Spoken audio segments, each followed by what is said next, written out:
Hello friends, welcome to English Study Point. Today in this lecture I am talking about Roland Barthes. And before starting with this lecture, I want to tell you that Roland Barthes was not included in structuralist writers. So he was not a structuralist but a post-structuralist, or you can say he was a deconstructionist. So in this lecture I am talking about various types of books written by him as well as concepts given by him. So let's start. So Roland Barthes, he was a French literary philosopher whose ideas were influenced by the structuralist. मतलब कि ये जो रोलन बार्थ्स थे, ये जो है French literary philosopher थे जिनके आइडियाज़ से काफ़ी ज़्यादा स्ट्रक्चरलिस्ट राइटर्स जो है इंस्पायर हुए थे, बट इन्हें कभी भी स्ट्रक्चरलिस्ट नहीं बोला जाता और ना ही इन्हें मतलब ना तो स्ट्रक्चरलिस्ट बोला जाता, बट ये जो है पोस्ट स्ट्रक्चरलिस्ट या फिर डीकंस्ट्रक्शन की कैटेगरी में आते हैं. Next I am talking about books written by him. So first book he has written was Mythologies.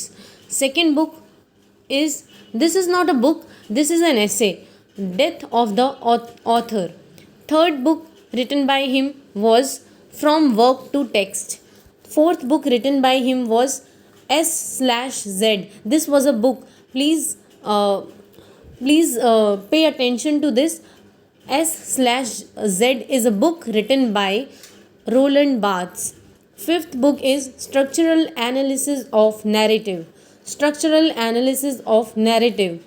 Sixth book written by Roland Barthes was Writing Degree Zero. Next, we are heading to concepts given by him.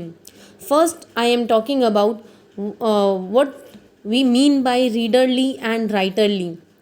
So, this concept is given by Roland Barthes in his work called S/Z. So I want to say you that S/Z is a book written by Roland Barthes. It's the name of book.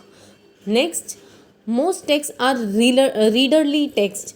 ये जो Rowland बार्थ्स है ये बताते हैं कि जो ज़्यादातर text जो होते हैं वो रीडरली टेक्स्ट होते हैं. रीडरली टेक्स्ट का मतलब ये है कि जो टेक्स्ट क्लासिक टेक्स्ट होता है, यानी जो एंशंट लोगों द्वारा लिखा जाता है, क्लासिक टेक्स्ट. सो ये जो रीडरली टेक्स्ट होता है ये क्लासिक टेक्स्ट होता है, फैमिलियर होता है, काफ़ी लीनियर होता है, मतलब इसकी जो प्लॉट जो है काफ़ी स्ट्रेट फॉरवर्ड होते हैं, और ये जो इसकी राइटिंग स्टाइल जो होती है वो काफ़ी मतलब ट्रेडिशनल वे में लिखा जाता है और इसका ट्रेडिशनल कंटेंट होता है. So in such text meaning is fixed. इन टेक्स्ट में, रीडरली टेक्स्ट के अंदर जो होता है मीनिंग फिक्स्ड होता है, प्री डिटरमाइंड होता है. यानी प्री डिटरमाइंड का मतलब है कि प्री फिक्स्ड होता है, यानी पहले से ही फिक्स्ड होता है, so that reader can receive information, ताकि जो है रीडर को जो है इन्फॉर्मेशन रिसीव कर सके. So they use standard representation of characters. जो इसमें करेक्टर्स होते हैं रीडरली टेक्स्ट में स्टैंडर्ड टाइप के करेक्टर्स होते हैं, और इसमें जो है prominent practice of sign and signifying. इसमें जो रीडरली टेक्स्ट में क्या होता है, ज़्यादा फोकस जो होता है साइन और सिग्निफाइड पे होता है. जो मैंने आपको पहले लेक्चर्स में बताया था, साइन एंड सिग्निफाइड जो ये कॉन्सेप्ट है ये फर्डिनांड द सॉशोर ने दिया था. साइन का मतलब होता है, जैसे मैं आपको बताना चाहूँगी, जैसे मैं कहती हूँ आपको डॉग सुनने के बाद जो आपके माइंड में इमेज फॉर्म होती है उसकी, उसे बोला जाता है सिग्निफाइड. सो यहाँ पर जो है रीडरली टेक्स्ट में क्या होता है, मेन एम्फेसिस होता है साइन एंड सिग्निफाइंग पे, और जो है वो हाइड कर लेते हैं hide any element that can open text to meaning. So इसमें जो है मतलब टेक्स्ट को पढ़ने के बाद जो है उसका हिडन मीनिंग नहीं बताने की कोशिश की जाती है. मतलब आगे मैं बताऊंगी. Reader here is passive. Reader यहाँ पे पैसिव रोल प्ले करता है. मतलब वो अपने इमोशनल रिस्पॉन्स वगैरह नहीं देता, ना ही वो उसको मतलब टेक्स्ट को मतलब मीनिंग डराइव करने की मतलब उसे अपॉर्चुनिटी मिलती रीडरली टेक्स्ट के अंदर. Needs to be inert customer of author's product. इसका मतलब ये है कि जो ऑथर बोलता है रीडर सिर्फ उतना ही मतलब पढ़ता है। Whatever the author says reader needs to get that in readerly text. सिर्फ जितना ऑथर बोलता है उतना ही रीडर को मतलब पढ़कर उस बात पर विश्वास करना होता है। सो ये हो गया हमारा readerly text. Next I am coming to writerly text. Writerly text are post modern works that are post modern works को बोला जाता है writerly text. There is active participation of reader. इसमें क्या होता है, रीडर का एक्टिव पार्टिसिपेशन होता है मीनिंग को कंस्ट्रक्ट करने में, in the establishment of text meaning. Reader is not a passive person. जैसे कि मैंने आपको बताया कि राइटरली टेक्स्ट में जो है रीडर मतलब पैसिव रोल प्ले करता है, क्योंकि वो सिर्फ और सिर्फ उतनी ही बात मतलब उतना ही मीनिंग कंस्ट्रक्ट कर पाता है जितना ऑथर उसको बताता है। देन रीडरली टेक्स्ट में ऐसा नहीं होता, राइटरली टेक्स्ट में ऐसा नहीं होता। रीडर इसमें जो है एक्टिवली पार्टिसिपेट करता है टेक्स्ट को का मीनिंग को कंस्ट्रक्ट करने में। Reader takes an active role in the construction of the meaning.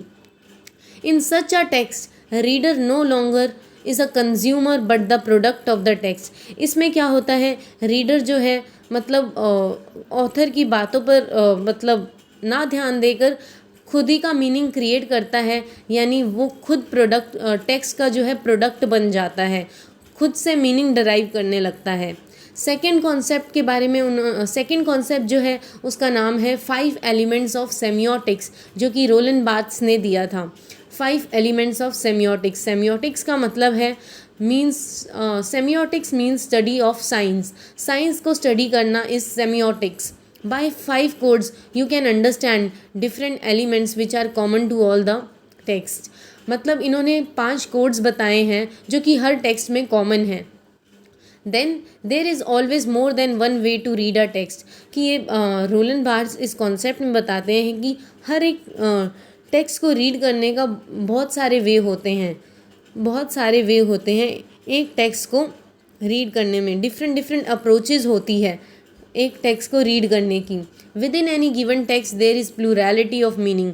कि मतलब एक ही टेक्स्ट के अंदर जो है बहुत सारे मीनिंग कंटेन करता है, एक ही टेक्स्ट बहुत सारे मीनिंग कंटेन करके रखता है, rather than one particular meaning. कि जो टेक्स्ट होता है उसके अंदर बहुत सारे मीनिंग होते हैं रादर देन एक meaning. So in on each rereading another meaning comes to the surface. कि अगर हम लोग बार बार मतलब जैसे मैंने एक बार किसी टेक्स्ट को रीड कर लिया, तो अगर मैं दूसरी बार उस टेक्स्ट को फिर से रीड करूँगी तो हर टाइम जो है हमारे लिए कुछ ना कुछ नया मीनिंग जो है डराइव होगा हमारे लिए। सो यही कहने का मतलब है on each rereading another meaning comes to the surface. कि हर बार हम कुछ रीड करेंगे तो हर बार हमें मतलब डिफरेंट मीनिंग्स को जो है गेन करेंगे टेक्स्ट के थ्रू। देन उन्होंने बताया पहला जो है हर्मेनियोटिक। हर्मेनियोटिक का मतलब है means things which are unexplained. जो टेक्स्ट के अंदर जो चीज़ें होती है जो कि अनएक्सप्लेन्ड होती है, तो ठीक हर्मेनियोटिक को वही कहते हैं, means things which are unexplained. Somewhere in text there is something mysterious. कि मतलब टेक्स्ट में कुछ ऐसा होता है कि कभी कभार टेक्स्ट में कुछ ऐसा होता है कि मिस्टीरियस होता है और उसे जो है एक्सप्लेन नहीं किया जाता, जिसे रीडर पढ़ने के बाद जो है क्वेश्चनिंग स्टार्ट कर देता है। You feel like you need the answer of what happened. मतलब हम रीड करने के बाद ऐसा फील करने लग जाते हैं कि ये जो चीज़ है अनएक्सप्लेन्ड है, तो हमें इसका आंसर चाहिए होता है कि ऐसा क्यों हुआ। Anything contain within the text that is in some way. Anything that is contain within the text that is in some way mysterious और मैं फिर से हर्मेनियोटिक को बताना चाहूँगी कि हर्मेनियोटिक वो होता है कि जो भी टेक्स्ट में कुछ ना कुछ जो मिस्टीरियस होता है या फिर कुछ अनएक्सप्लेन्ड चीज़ें होती है जो ऑडियंस को कन्विंस कर देती है क्वेश्चनिंग करने के लिए और उसका आंसर पाने के लिए, उसे हम बोलते हैं हर्मेनियोटिक। देन प्रोएरेटिक का मतलब है कि there is sequential elements of actions in the text.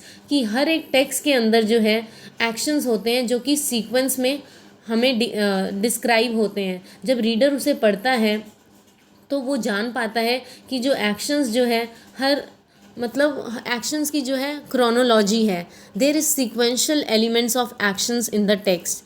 They often add suspense to the text. कि जब हम मतलब सीक्वेंशियल एलिमेंट्स होंगे तो हमारी क्यूरियोसिटी बढ़ेगी और सस्पेंस भी बढ़ेगा कि आगे क्या होता जा रहा है. Then semantic. सिमेंटिक का मतलब है एलिमेंट्स दैट कैरी रेफरेंस और एक्स्ट्रा लिटरल मीनिंग. कि ऐसे वर्ड्स जिनका मतलब रेफरेंस है या फिर जो अपने आप में जो है हिडन मीनिंग कंटेन करके रखते हैं. एलिमेंट्स दैट कैरी रेफरेंस और एक्स्ट्रा लिटरल मीनिंग. तो लिटरल मीनिंग क्या होता है? They add layer of meaning to the literal meaning. मतलब ये जो है बहुत सारी लेयर्स बनाते जाते हैं क्योंकि हर एक वर्ड का मीनिंग जो है ना बहुत सारे होते हैं. सो क्या होता है कि इससे लेयर बनती चली जाती है मीनिंग की टू द लिटरल मीनिंग. सो ये एज अ कॉनोटेटिव फंक्शन करते हैं टेक्स्ट के अंदर.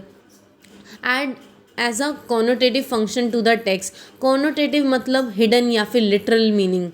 सो हिडन मीनिंग को हम बोलते हैं कॉनोटेटिव मीनिंग. सो सिमेंटिक का मतलब क्या होता है कि हर टेक्स्ट के अंदर कुछ ऐसे वर्ड्स या फिर कुछ ऐसे सिंबल्स का जो है डिस्क्राइब किए जाते हैं जिनका जो है बहुत सारे लिटरल मीनिंग होते हैं और उनकी जो है लेयर बाय लेयर जब हम एवरी टाइम हम जब उसे फिर से रीड करते हैं तो मीनिंग्स की जो है लेयर बनती चली जाती है. That is called as semantic. Then fourth is symbolic code. Symbolic code का मतलब है when two connotative elements are brought. जब दो हिडन मीनिंग्स जब है एक साथ जो है मतलब रखे जाते हैं एक सेंटेंस के अंदर. That is called symbolic code. मैं फिर से बताना चाहूँगी. when two connotative elements are brought together and placed in opposition. मतलब जब दो ऑपोजिट आइडियाज़ जो है एक ही सेंटेंस के अंदर या एक ही मतलब जब एक ही सेंटेंस के अंदर जब प्लेस किए जाते हैं उन्हें बोला जाता है symbolic code. when two connotative elements are brought together and placed in opposition. by opposition we can actually understand the theme of the novel. कि अगर ऑपोजिशन रहेगा मतलब अगर ऑपोजिट या फिर कॉन्ट्रास्टिंग आइडियाज़ अगर रहेंगे तो इससे जो है हम जो है चीज़ों को बहुत अच्छे से अंडरस्टैंड कर पाएंगे. ज़्यादा बेटर वे में हम अंडरस्टैंड कर पाएंगे. इसलिए जो है कॉन्ट्रास्टिंग आइडियाज़ का होना ज़रूरी है. जैसे लव और हेट, लाइफ और डेथ, मैन और वुमेन, ये सब जो है कॉन्ट्रास्टिंग चीज़ों का होना बहुत ज़रूरी है ताकि हम टेक्स्ट को जो है बेटर वे में अंडरस्टैंड कर सकें. So then fifth is cultural code. Cultural code जैसे है मतलब anything which only the culture knows. मतलब जब भी हम किसी टेक्स्ट को लिखते हैं तो मतलब वो जो ऑथर जिस कल्चर से बिलोंग करता है हमेशा उसके रेफरेंस डालता है अपने टेक्स्ट में. सो ये इसी कल्चरल कोड का यही मतलब है anything which only the culture knows. कि अगर एक ऑथर जिस भी कल्चर से बिलोंग करता है और जब वो टेक्स्ट लिख रहा होता है तब वो उसमें अपने कल्चर की रेफरेंस डाल रहा होता है. Anything which adds. इससे क्या होता है एक्स्ट्रा नॉलेज जो है ऐड होती है, ऐड करता है जो भी ऑथर है. These are elements of common knowledge which we share as a community. और ये जो कल्चरल कोड जो होता है ये मतलब कॉमन नॉलेज होती है जो सारी जो है कम्युनिटी एक साथ मिलकर शेयर करती है. देन जो थर्ड कॉन्सेप्ट जो रोलन बार्थ्स ने दिया that is death of the author. Death of the author ये मोस्ट इम्पॉर्टेंट है और यूजीसी नेट में इससे रिलेटेड क्वेश्चंस बहुत बार आते हैं. It is an essay published in 1967. ये जो है डेथ ऑफ द ऑथर ये एसे है जो कि पब्लिश हुआ 1967 में. According to it death of the author figure is actually not really the death. कि मतलब हम डेथ ऑफ द ऑथर का मतलब ये नहीं है कि ऑथर की रियलिटी में डेथ हो गई है, बट जो रीडर है मतलब टेक्स्ट को पढ़ते समय ये चीज़ को रिकॉग्नाइज कर ले कि author is just a fiction. कि डेथ ऑफ द ऑथर का मतलब ये नहीं है कि रियलिटी में जो है ऑथर की जो है डेथ हो चुकी है. उसका मतलब ये है कि ऑथर सिर्फ और सिर्फ एक फिक्शन है यानी काल्पनिक है.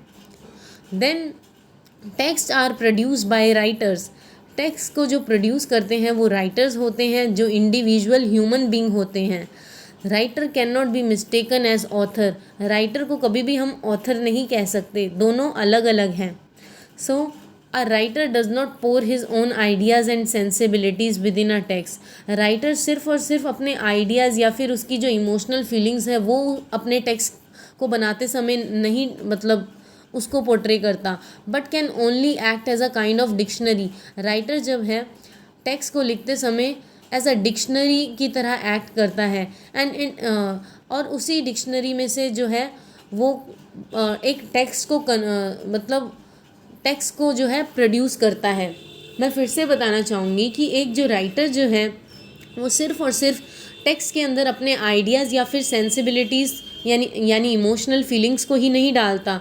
टेक्स्ट जो राइटर होता है वो एक तरह की एज अ डिक्शनरी की तरह एक्ट करता है, जो डिफरेंट डिफरेंट जगहों से जो है डिफरेंट डिफरेंट सोर्सेज से जो है वर्ड्स जो है अपने टेक्स्ट में डालता है और एज अ बेटर वे में टेक्स्ट को कंस्ट्रक्ट करता है। A writer contains with himself enormous dictionary.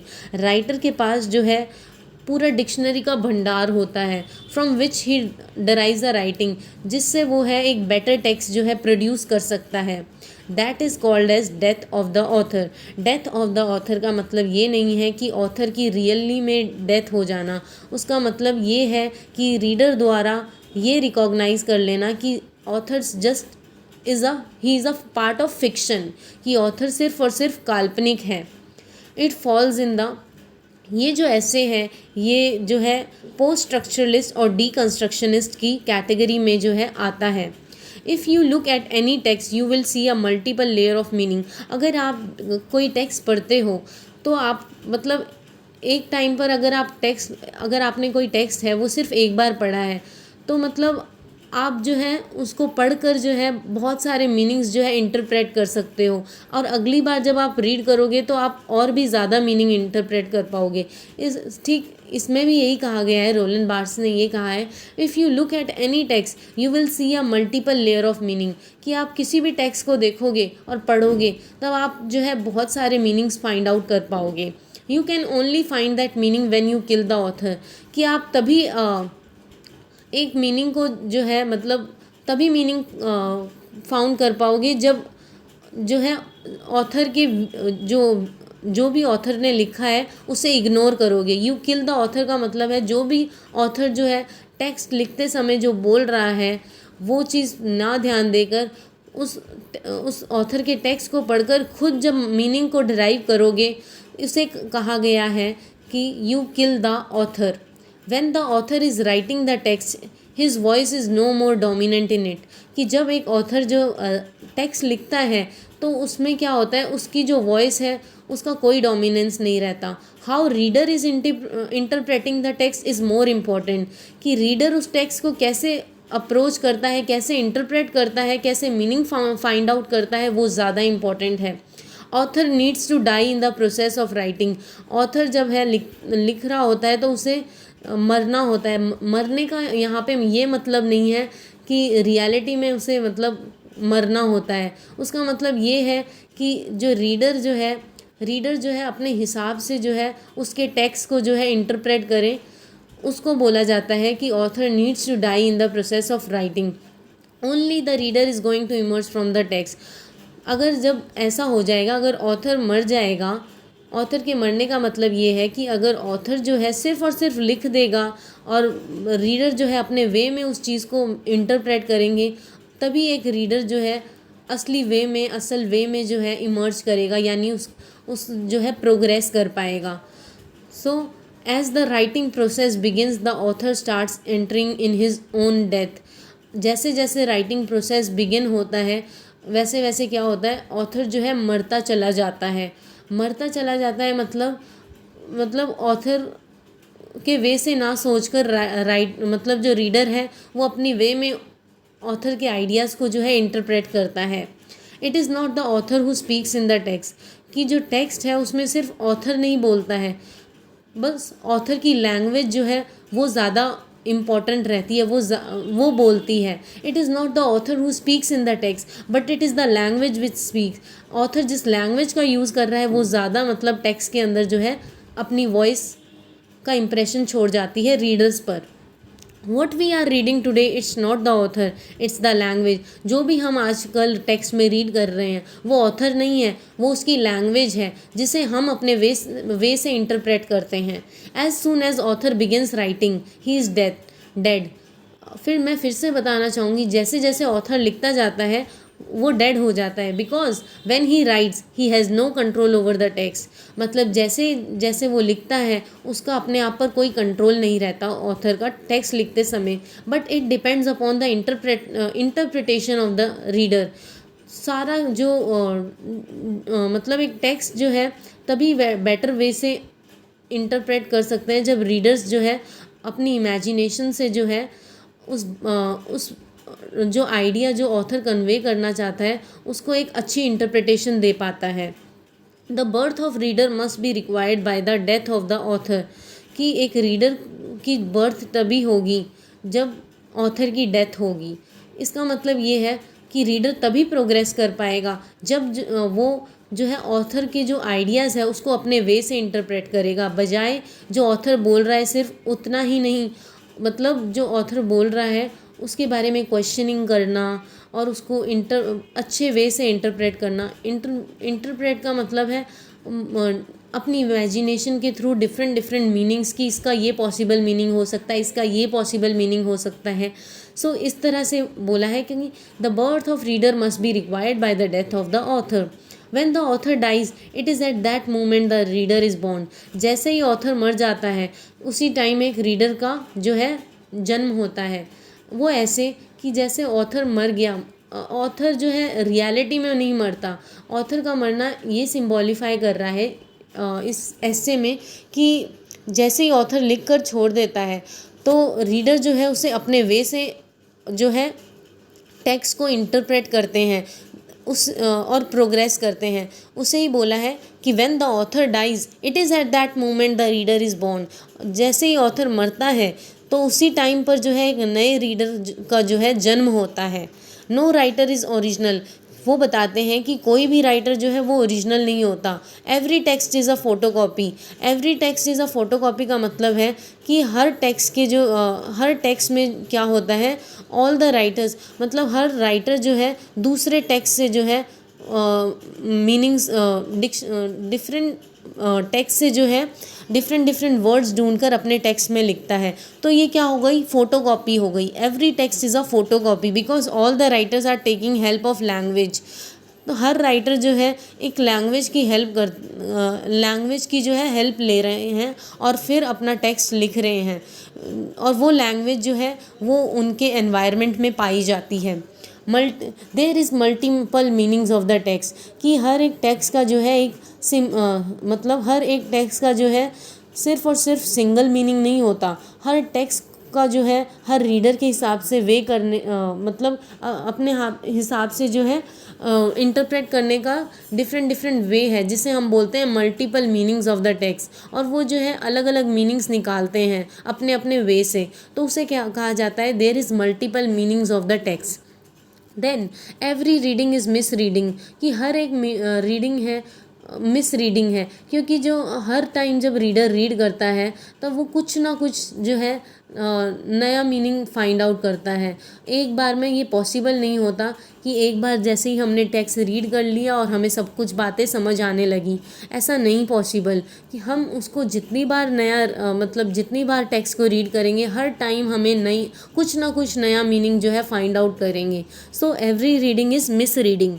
बार्थेज rejected the possibility of a singular meaning of the signified. Barthes ये रिजेक्ट करते हैं कि हर एक टेक्स्ट के अंदर सिर्फ और सिर्फ सिंगल मीनिंग नहीं होता है. A writer is nothing according to Roland Barthes. कि राइटर जो है वो कुछ नहीं है according to Roland Barthes.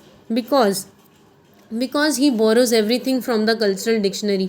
Because ये जो राइटर है ये सब कुछ जो है जो भी मतलब अपने मतलब जब भी अपना ये टेक्स्ट फॉर्म करता है राइटर, ये सब कुछ जो है या तो उसमें जो है कल्चर से ले लेता है, वहाँ अपने टेक्स्ट को मतलब कंस्ट्रक्ट करने में मतलब कल्चर से, सोसाइटी से कुछ ना कुछ जो है बोरो कर लेता है और टेक्स्ट के अंदर जो है अपनी फीलिंग्स जो है लिख देता है।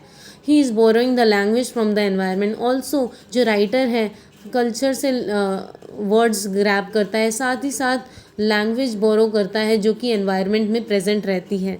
Meaning is dependent upon the time we are reading, कि मतलब मीनिंग तभी निकल सकता है जब हम लोग रीड करते हैं, और हर टाइम जो है डिफरेंट मीनिंग्स इवॉल्व होते रहते हैं। Meaning is going to change with different phase in life, और मीनिंग जो है हमेशा जो है मतलब स्टेबल नहीं रहते, मीनिंग्स की कभी भी स्टेबिलिटी नहीं रहती जी। वो जो है हर लाइफ के फेज़ पर चेंज होते रहते हैं, हर डिफरेंट फेज़ पर चेंज होते रहते हैं। तो there is no stability in the meaning. A text can be read with endless interpretation, कि एक जो टेक्स्ट है उसमें हम एंडलेस इंटरप्रिटेशंस के साथ जो है हम उसके मीनिंग, बहुत सारे मीनिंग निकल सकते हैं। सो इसमें लिखा है text can be read with endless interpretation, कि किसी भी टेक्स्ट का जो है एक सिंगुलर पर्टिकुलर मीनिंग नहीं होता है। The author must die only the multiple, अगर जैसे ही ऑथर मर जाएगा तभी जो है उसे रीडर रीड करने के बाद ये पॉसिबल बना देते हैं कि एक टेक्स्ट के अंदर कई तरह के मीनिंग है और इतने सारे मीनिंग हैं जो ये हर एक रीडर के मतलब रीडिंग प्रोसेस पे डिपेंड करता है। So thank you friends.